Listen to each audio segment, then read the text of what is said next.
Hello students, welcome to Adarsh biology. मैं आदर्श कुमार। आज हम न्यू चैप्टर स्टार्ट करने वाले हैं, द लिविंग वर्ल्ड। और ये चैप्टर बहुत ही स्टूडेंट को बोरिंग टाइप की चैप्टर लगती है, बट इसे पढ़ना भी जरूरी होते हैं। इस चैप्टर में एक्चुअली में कुछ ऐसा कुछ है नहीं, बस सिर्फ इसे अफवाह फैलाए हुए हैं कि थोड़ा सा नहीं होते हैं, क्वेश्चंस नहीं होते हैं। इसमें कुछ होते हैं कि बहुत सारे टीचर इसमें बहुत सारी चीज़ एक्स्ट्रा पढ़ा देते हैं, जिसके कारण आपके क्वेश्चंस नहीं होते हैं। एक्स्ट्रा कुछ पढ़ने नहीं होते हैं, बस एनसीईआरटी हमें पढ़ना है, एनसीईआरटी से बाहर जाना नहीं है। एनसीईआरटी में जो हमारे एग्जाम्पल्स आते हैं, हमारे जो एनसीईआरटी में जो भी पॉइंट्स आते हैं, सिर्फ उन्हें हम पढ़ेंगे। एक्स्ट्रा कुछ हमें पढ़ना नहीं है। तो हम आज ये न्यू चैप्टर स्टार्ट कर रहे हैं, the living world. The living world की अगर हम बात करें तो इसे 4 टॉपिक्स में हम डिवाइड करके पढ़ेंगे। पहला होगा व्हाट इज़ लिविंग, जो आपके एनसीईआरटी पे दिए हुए हैं, बस उसी के थ्रू हम पढ़ेंगे। तो जैसे कि पहला टॉपिक देगा हमारा व्हाट इज़ लिविंग, फिर होंगे टेक्सोनॉमिक सिस्टमेटिक्स, एंड देन होंगे फिर आपके टेक्सोनॉमिक कैटेगराइज, फिर होंगे आपके टेक्सोनॉमिक्स एक्ट्स। ये 4 टॉपिक्स होंगे जो कि हम कंप्लीट पढ़ेंगे और ये हमारा ये चैप्टर्स कंप्लीट हो जाएंगे। अगर हम बात करेंगे कि पहले अगर टॉपिक्स की बात करेंगे, जैसे कि व्हाट इज़ लिविंग, आज हम व्हाट इज़ लिविंग कंप्लीट करेंगे और नेक्स्ट क्लास में फिर आपको हम सारे आपके पॉइंट्स क्लियर करेंगे। और अगर हम आज बात करेंगे व्हाट इज़ लिविंग, अगर लिविंग की बात करें या किसी भी जीवित चीज़ को हम जैसे कि लिविंग बोलेंगे, और अगर हम किसी लिविंग को अगर डिफ़ाइन करना रहेगा तो किसी एक सेंटेंस या किसी एक लाइन में हम इसे डिफ़ाइन नहीं कर पाएंगे कि लिविंग में इसका कुछ कैरेक्टरिस्ट होते हैं, या हमारे एनसीईआरटी में जो दिए गए हैं कि कुछ इसके कैरेक्टरिस्ट होते हैं जो कि ये लिविंग को डिफ़ाइन करते हैं।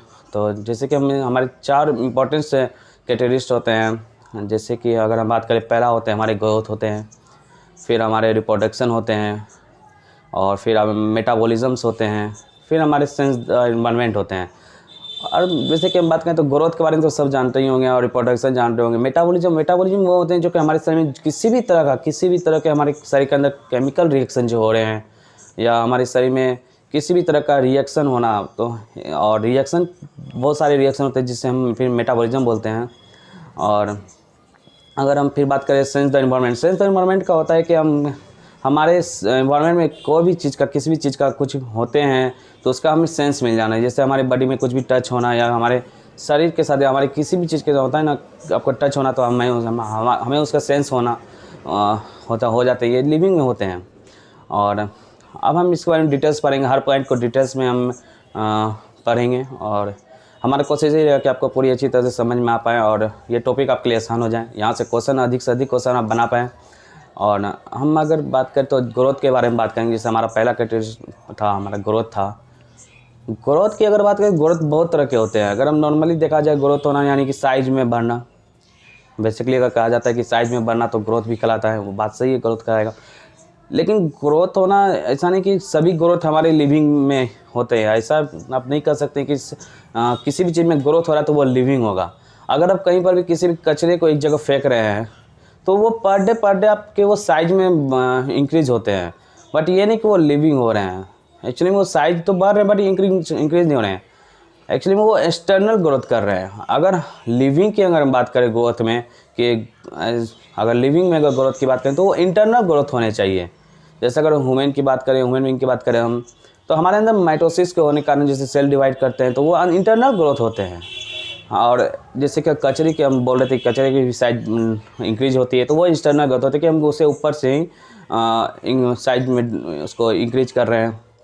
तो यहाँ से एक पॉइंट होता है कि हम अगर ग्रोथ की बात करेंगे लिविंग में, तो एक्सटर्नल ग्रोथ की हम बात करेंगे, कि जो कि हमारे लिविंग को कैरेक्टराइज करते हैं। तो एक्सटर्नल नहीं कर पाएंगे, क्योंकि वो एक्चुअली में हम एक्सटर्नल हो जाता है कि जो हम बाहरी से हम उसे साइज में बनाना, यानी खुद से साइज में उसको बनाना। ऐसा नहीं कि वो इंटरनल साइज में बढ़ रहे थे।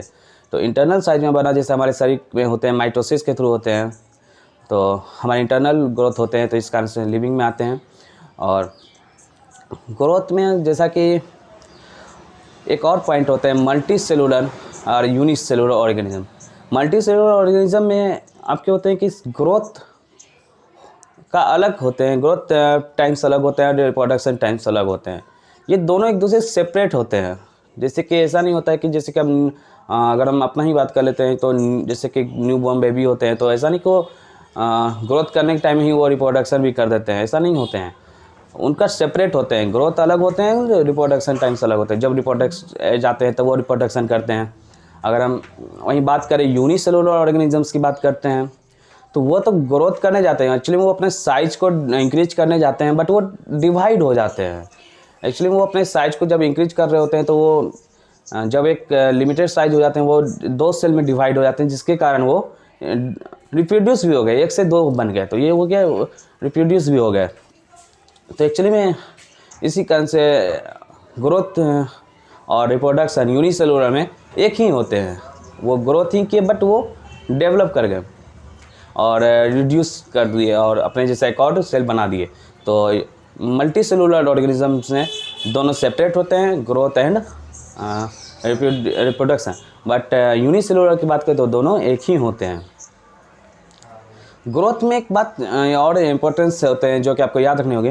ग्रोथ में होते हैं कि जब हम बोले थे एक्सटर्नल ग्रोथ हमारे लिविंग में नहीं आएंगे और इंटरनल ग्रोथ हमारे लिविंग कैरेक्टरिस्टिक्स को डिफाइन करते हैं।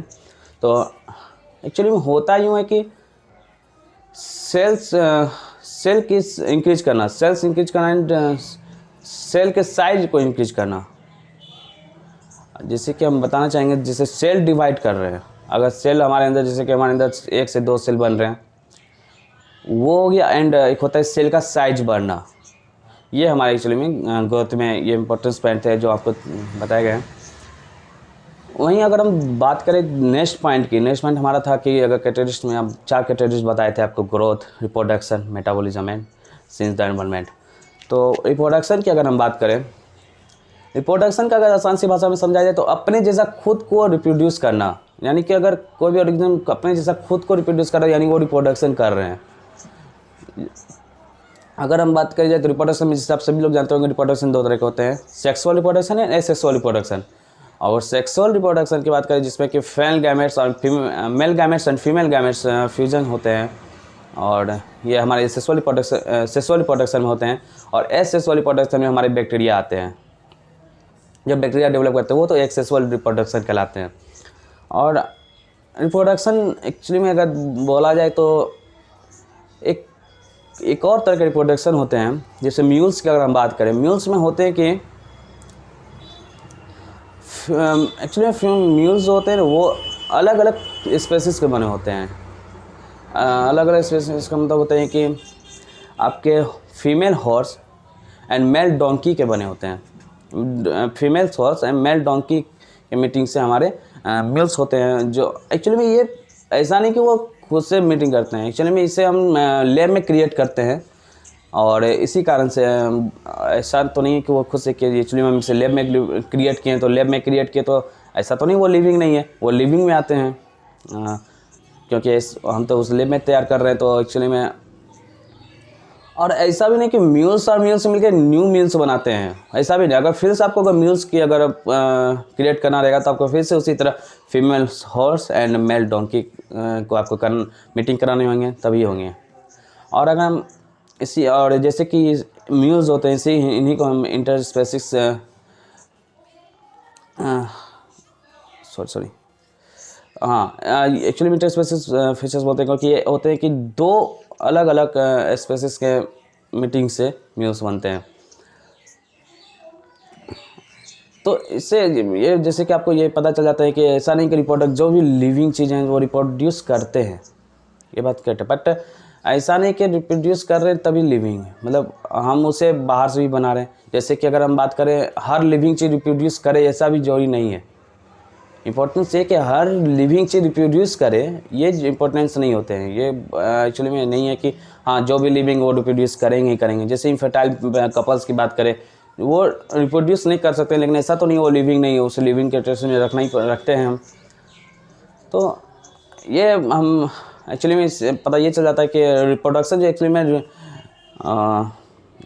हमारे लिविंग कैरेक्टरिस्टिक्स को डिफाइन नहीं करते हैं।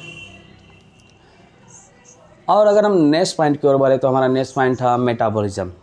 मेटाबॉलिज्म एक्चुअली में हमारे शरीर के अंदर किसी भी तरह केमिकल रिएक्शन हो रहे हैं, किसी भी तरह का केमिकल रिएक्शन, यानी कि हमारे शरीर में होते हैं कि बहुत सारे केमिकल रिएक्शंस होते हैं, जो कि एक होते हैं कि छोटे छोटे कंपाउंड्स बन के एक बड़े रिएक्शंस होते हैं, और एक बड़े रिएक्शन टूटकर छोटे रिएक्शंस बनते हैं। वहीं अगर हम बात करें, जैसे कि अगर हम बड़े रिएक्शंस की बात करते हैं, यानी कि अगर हम बड़े रिएक्शंस टूट कर होते हैं कि बहुत बड़े कंपाउंड होते हैं, जैसे टूट कर वो छोटे रिएक्शन करते हैं, तो वो कैटाबॉलिज्म होते हैं, उसे हम कैटाबॉलिज्म बोलेंगे, कैटाबॉलिज्म रिएक्शन होते हैं। और वही अगर छोटे छोटे कंपाउंड्स मिलकर एक बड़ा रिएक्शंस वहाँ पे करते हैं, तो वही हमारा एनाबॉलिज्म्स रिएक्शन होते हैं। मतलब ये रिएक्शंस जो होते हैं, मतलब हमारे शरीर में होना ही होना, ये हर लिविंग में होना ही होना है कि हर लिविंग, जितने भी लिविंग है सभी में केमिकल रिएक्शन होंगे ही होंगे। ऐसा नहीं कि केमिकल रिएक्शन नहीं होंगे। अगर हम बात करें आपके शरीर में जो रिएक्शंस होते हैं, तो रिएक्शंस तो आपके बाहर भी हो सकते हैं। लैब में भी बहुत सारे रिएक्शंस कराए जाते हैं, साइंटिस्ट लोग देखते हैं बहुत सारे रिएक्शंस कराते हैं, लैब में भी करवाते हैं रिएक्शन। तो ऐसा नहीं कि रिएक्शंस हो रहे हैं तो मतलब वो भी, अब किसी भी बर्तन में अगर हम रिएक्शंस करा रहे हैं, कंपाउंड्स के रिएक्शंस करा रहे हैं किसी बर्तन में, ऐसा नहीं कि वो बर्तन लिविंग हो जाएंगे हमारे, तो वो लिविंग नहीं। रिएक्शंस होना, मेटाबॉलिज्म जो वहीं पे होते हैं होना, मतलब सेल्स के अंदर होना। हमारे सेल के अंदर रिएक्शंस हो रहे हैं तो हमारे सेल के अंदर रिएक्शंस हो रहे हैं, यानी सेल के अंदर जब रिएक्शन होंगे तो वो लिविंग होंगे। सेल के अंदर रिएक्शन होना इंपॉर्टेंस, यानी कि अगर यहाँ पे बोला जाए तो सेलुलर नेचर होना जरूरी है। सेलुलर नेचर होंगे हमारे लिविंग जो होंगे, तो वो सेलुलर नेचर होंगे, क्योंकि सेल होंगे तभी उसमें रिएक्शन होंगे तो वो लिविंग होंगे। क्योंकि रिएक्शन हम किसी भी चीज़ पे भी करवा सकते हैं, पर वो लिविंग नहीं हो सकते हैं। तो इम्पोर्टेंस है कि सेलुलर नेचर होना। अगर सेलुलर नेचर है तो सेल होंगे ही होंगे, और सेल होंगे तो रिएक्शंस होंगे।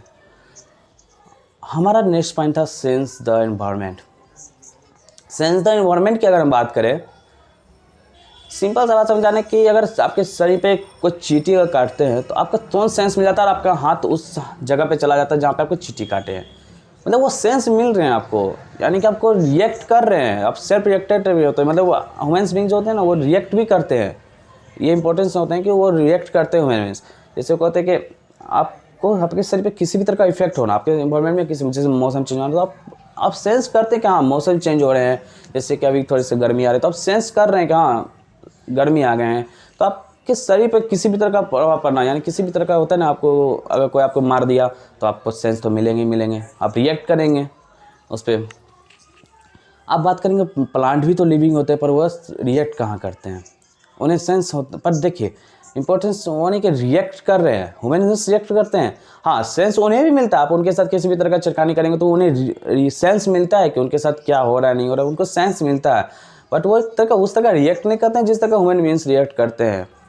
तो ऐसा नहीं कि उससे सेंस नहीं मिलता, सेंस उन्हें भी मिलते हैं। और एक्चुअली में ये लिविंग कैरेक्टराइज को डिफाइन कर सकते हैं हमारे। तो ये इंपॉर्टेंस होते हैं हमारे सेंस द एनवायरनमेंट की अगर बात करें, बहुत इंपॉर्टेंट चीज़ होते हैं। ये हमारे लिविंग को अच्छी तरह से कैरेक्टराइज करते हैं, क्योंकि हर लिविंग को आप अगर हम बात करें तो वो आपको किसी भी तरह का सेंस आपको जरूर मिलेंगे। हम व्हाट इज लिविंग अगर हम बात करें तो हम इंपॉर्टेंस पॉइंट यही थे हमारे। और अगर हम बात करें आपको, जैसे कि आगे हम आपको पढ़ाएंगे टेक्सोनॉमी सिस्टोमेटिक पढ़ाएंगे नेक्स्ट लेक्चर। आज के लिए इतना ही रहेंगे हमारे लेक्चर में। ये हमारा इंट्रोडक्शन क्लास था। इंट्रोडक्शन में आपका एक टॉपिक था, छोटा सा टॉपिक था, इसलिए हम इसे क्लियर कर रहे थे।